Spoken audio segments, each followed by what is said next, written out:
नमस्कार। निराला कंस्ट्रक्शन के एक और नई वीडियो में आप सभी का बहुत बहुत स्वागत। और मैं आपका दोस्त इंजीनियर प्रभात कुमार सिंह।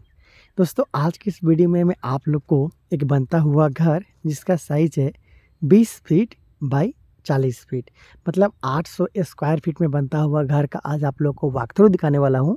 अगर आप इस वीडियो को पूरा देखते हैं तो आपको अंदाज़ा लग जाएगा कि आपको 20 फीट बाई 40 फीट का ज़मीन में किस तरीके से अपना घर को बनाना चाहिए। 40 फीट का इस घर का साइड भी हुआ है और 20 फीट का इस घर का फ्रंट भी हुआ है। मैं आपको इस घर के अंदर भी ले जाकर चलूँगा, लेकिन सबसे पहले मैं आपको वो चीज़ दिखाना चाहता हूँ जो कि आप इस घर के बाहर से समझ सकते हो।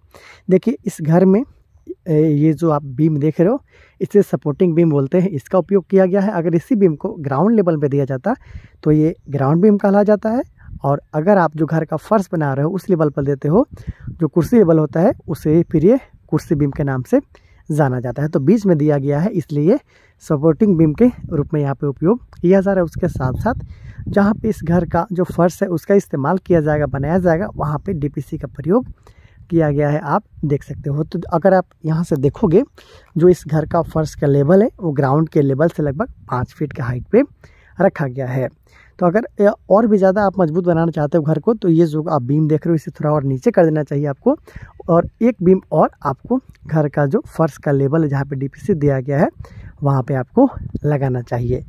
इस बीम का साइज़ की बात कर लिया जाए तो इसे 12 इंची बाई 10 इंची का रखा गया है, जिसमें 6 सरिया का इस्तेमाल किया जा रहा है 12 mm का। तो इस ढंग से इस घर का जो बाहर से आप चीज़ देख सकते हो उसके बारे में मैं बता रहा हूँ। और यहाँ पे इस घर का जो आप कॉलम देख रहे हो इसका साइज़ का बात कर लिया जाए तो इसे 10 इंची बाई 10 इंची का रखा गया है। कुछ इस ढंग से बनाया जा रहा है। 4 सरिया का इस्तेमाल किया जा रहा है 12 mm का, आप यहाँ पे देख सकते हो। उसके साथ साथ ये जो रिंग है वो 8 mm का रिंग का प्रयोग यहाँ पे किया जा रहा है, जिसे 6 इंची सेंटर टू सेंटर यहाँ पे बांधा जा रहा है। खासकर आप जब रिंग बांधवाते हो घर का तो देखिए इस तरीक़ा से लोग गलती करवा लेते हैं। जैसा कि देखिए जो रिंग का हुक है उसे एक ही दिशा में एक ही सरिया में बांध दिया गया है। ये देखिए ये हुक है, ये इस सरिया में बांधा गया है। इसके ऊपर वाला हुक को भी देखोगे तो इसी सरिया पे बांधा गया है। उसके साथ एक और वो हुक है उसे भी इसी सरिया में बांधा गया है। बिल्कुल आप इस तरीक़ा से देख सकते हो। तो ऐसा आपको रिंग को 2 या फिर 2 से ज़्यादा रिंग को एक सरिया में नहीं बांधना चाहिए, कुछ इस तरीक़े से बांधना चाहिए। देखिए पहला हुक आपका रिंग का इसमें है, फिर दूसरा रिंग यहाँ पे आए, फिर तीसरा रिंग उधर वाला सरिया उसमें जाए, फिर चौथा जाए। इस तरीक़े से रैंडमली आपको बांधना चाहिए, क्योंकि जो भी कलप्स का जो स्थिति आता है तो जो इस तरीक़ा से बंधा हुआ रिंग होता है वो जल्दी है वो खुलने का चांस रहता है। इसलिए इसे आप दूसरा जो सरिया है उसमें आपको बंधवाना चाहिए।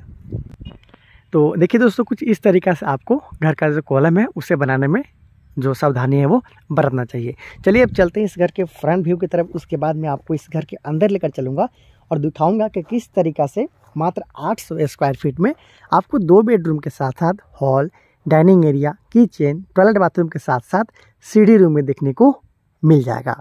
तो ये है कुछ इस तरीक़ा से इस घर का फ्रंट व्यू। ये जो आप जगह देख रहे हो ये सीढ़ी के लिए अलॉटेड किया गया है। यहाँ से इस घर का मेन एंट्रेंस है वो होने वाला है। अभी टेम्पोररी देख सकते हो कि यहाँ पे लकड़ी का जो चढ़ने के लिए सिस्टम बनाया गया है, क्योंकि इसका जो फर्श का लेवल वो काफ़ी अभी ऊंचा है। मिट्टी जब भरा जाएगा उसके बाद यहाँ से इस घर का मेन एंट्रेंस होने वाला है। तो चलिए चलते हैं घर के अंदर और देखते हैं कि किस तरीक़ा से काम को किया जा रहा है। तो जैसे ही आप यहाँ से इंटर करोगे तो आपको मिल जाएगा कुछ खाली जगह, आप अच्छा से इमेजिन कर सके, इसलिए मैं यहाँ पे खड़ा हो जा रहा हूँ। देखिए कुछ इस तरीके से आपको मिल जाता है वेटिंग एरिया, और इसके जस्ट बगल से आपको एंटी क्लॉकवाइज मिल जाता है सीढ़ी। ये जो आप देख रहे हो इसके लिए सरिया निकाला गया है जो बीम से, ये इसलिए निकाला गया है क्योंकि जब इसके ऊपर आप सीढ़ी बनाते हो तो बहुत सारा सीढ़ी का आपने देखा होगा कि जो बेस है वो धंसने का समस्या आता है।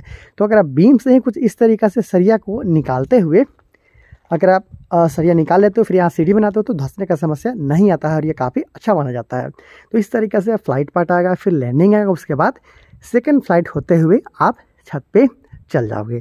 तो इस ढंग से आपको घुसने के साथ साथ मिल गया 6.5 फीट चौड़ा सीढ़ी। उसके साथ साथ थोड़ा और आगे बढ़ते हो तो आपको गली नुमा कुछ जगह मिलता है, और इसके बाएं साइड में आप देखोगे तो आपको इस घर के लिए कॉमन टॉयलेट बाथरूम देखने को मिल जाएगा। उसके साथ साथ ये जो आप यहाँ से लेकर वहाँ तक जो एरिया देख रहे हो इसे हॉल या फिर डाइनिंग एरिया के रूप में इस्तेमाल किया जाने वाला है। उसके साथ साथ आपको इस घर में 2 बेडरूम देखने को मिलेगा। एक ये जो बेडरूम है उसे आप मास्टर बेडरूम भी बोल सकते हो, और इस बेडरूम के अंदर ही आप देखोगे तो अटैच्ड टॉयलेट बाथरूम का जो निर्माण है उसे भी किया जा रहा है। कैसे किया जा रहा है उसे भी समझिए। रूम का साइज़ लगभग 10 फीट में 12 फीट का है, और अंदर से ही कुछ इस ढंग से देख सकते हो अटैच्ड टॉयलेट बाथरूम बनाया जा रहा है। यहाँ पे एक छोटा सा 2.5 फीट बाई 7 फीट का डोर आप लगवा सकते हो। तो रूम के अंदर ये जो जगह देख रहे हो अटैच्ड टॉयलेट बाथरूम के रूप में इस्तेमाल होने वाला है। चलिए थोड़ा और आगे बढ़ते हैं और देख लेते हैं कि किस ढंग से इस घर को बनाया जा रहा है। तो इस कॉर्नर पे आप देख सकते हो, दाहिनी साइड का जो पीछे वाला कॉर्नर है वहाँ पे आपको मिल जाता है किचन। और किचन ये जो देख रहे हो एल शेप का किचन प्लेटफॉर्म का निर्माण यहाँ पे किया जा रहा है। मैं अभी बताऊंगा उसके बारे में, लेकिन उससे पहले समझिए ये था पहला बेडरूम अटैच्ड टॉयलेट बाथरूम के साथ। आगे आते हो तो आपको मिल जाता है, ये देख सकते हो ये है इस घर के लिए पूजा रूम, कुछ इस ढंग से बनाया गया है। उसके साथ साथ ये पीछे वाला कॉर्नर पर भी आपको इस घर के लिए दूसरा बेडरूम मिल जाता है। हालांकि इसमें अटैच्ड टॉयलेट बाथरूम नहीं रखा गया है। तो इस ढंग से इस घर को बनाया जा रहा है। एक बार फिर मैं अभी आपको दिखाऊंगा, लेकिन आप पार्ट वाइज समझिए। देखिए जो इसका हाइट रखा गया है उसके बारे में समझिए। यहाँ पे जो फर्श होगा उससे लगभग 3 फीट के आसपास का हाइट में इस किचन के लिए देख सकते हो एल शेप में किचन प्लेटफॉर्म बनाया जा रहा है। लगभग 2.5 इंची मोटा स्लैब का जो थिकनेस है उसे रखा गया है। उसके साथ साथ इस कॉर्नर पे आप देखते हो तो 1.5 फीट बाई 1 फीट का साइज़ वाला जो सिंक आता है उसके लिए जगह यहाँ पे छोड़ा गया है। तो देखिए इस ढंग से बनाया जा रहा है। उसके साथ साथ विंडो भी यहाँ पे काफ़ी मात्रा में दिया गया है, ताकि घर का जो वेंटिलेशन है वो अच्छे तरीक़ा से हो सके, आपको हवा मिले, और जो नेचुरली लाइट मिलता है उससे भी आप आसानी के साथ ग्रहण कर सको। तो कैसे बनाया जा रहा है मैं आपको एक बार बीच में खड़ा होकर दिखा देता हूँ। अगर जो भी कन्फ्यूज़न आपके मन में होगा वो दूर हो जाएगा। रूम का साइज़ वही 10 फीट बाई 12 फीट के आसपास में दोनों रूम का जो साइज़ है उसे रखा गया है। देखिए वहाँ से हम लोगों ने इस घर में इंटर किया था, कुछ खाली जगह मिला था, उसके जस्ट बगल में आपको ये सीढ़ी रूम हो गया। फिर ये गली से आप इस तरीक़ा से प्रवेश करते हो, यहाँ पे आपको कॉमन टॉयलेट बाथरूम मिल गया। उसके साथ साथ ये आपको मिल गया इस घर के लिए पहला बेडरूम अटैच्ड टॉयलेट बाथरूम के साथ। फिर मैं अभी जहाँ पे खड़ा हूँ ये है हॉल, ये देख सकते हो कुछ इस ढंग से ये हॉल है। और उसके साथ साथ ये हॉल है, और यहाँ पे आपको मिल जाता है इस घर के लिए किचन। उसके साथ साथ यहाँ पे आपको मिल गया दूसरा बेडरूम। तो पीछे से देखिए यहाँ पे मिल गया आपको किचन, हॉल के साथ साथ ये डाइनिंग एरिया, 10 बाई 12 का पहला बेडरूम, यहाँ पे मिल गया पूजा रूम। ये है इस घर के लिए दूसरा बेडरूम जो कि अटैच्ड टॉयलेट बाथरूम से लैस है। यहाँ पे आपको कुछ गली वाली जगह मिलता है। उसके साथ साथ ये है इस घर के लिए टॉयलेट बाथरूम, ये है सीढ़ी रूम, और उसके साथ साथ यहाँ पे आपने इस घर का मेन गेट लगा देना है। तो इस ढंग से इस घर को बनाया जा रहा है। कॉलम भी आप देख सकते हो 10 इंची बाई 10 इंची का ही रखा गया है। 4 सरिया के साथ यहाँ पे इस घर का जो कॉलम है उसका निर्माण किया जा रहा है। तो आपने देखा कि इस ढंग से इस घर को बनाया जा रहा है। जैसे जैसे घर का जो काम है वो आगे बढ़ता जाएगा, वैसे वैसे मैं आप लोग के लिए वीडियो है वो अपडेट करता रहूँगा, और आप लोग को इसके बारे में जानकारी है वो देता रहूँगा। बहुत जल्द मिलते हैं अगली वीडियो में, तब तक ले दीजिए इजाज़त। नमस्कार।